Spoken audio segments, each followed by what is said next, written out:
important to note, does not legalize marijuana. It decriminalizes it. It lessens the penalties for use of marijuana or for possession of marijuana.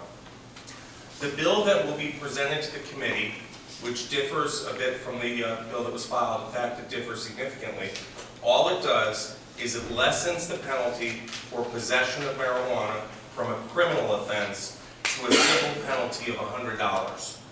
It no longer suspends driver's licenses for adult users, for those who are convicted of this civil violation.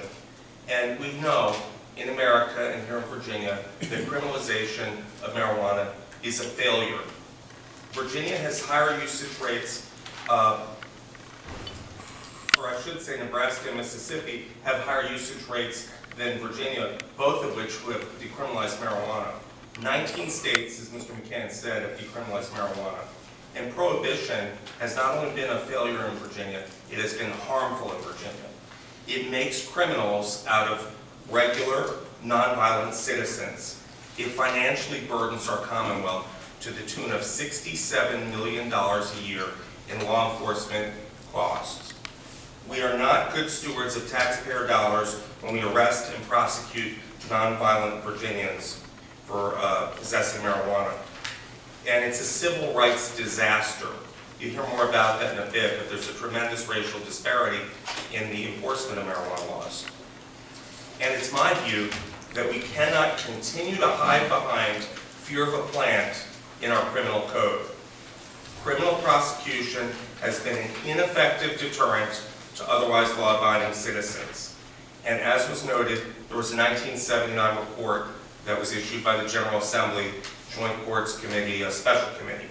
And it said, quote, law enforcement efforts have not had a significant impact on the use of marijuana.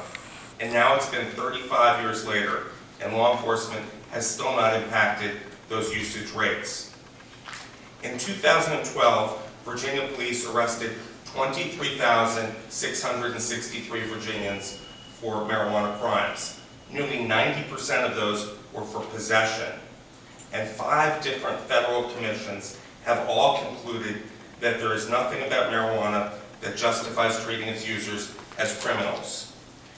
The Virginia NAACP has endorsed this bill because of the racial disparities in enforcement. It exists, the racial disparity, in every locality in Virginia. And to talk about that further, I'm going to have Frank Canuck, the ACLU of Virginia's Policy and Communications Director, fill you in further.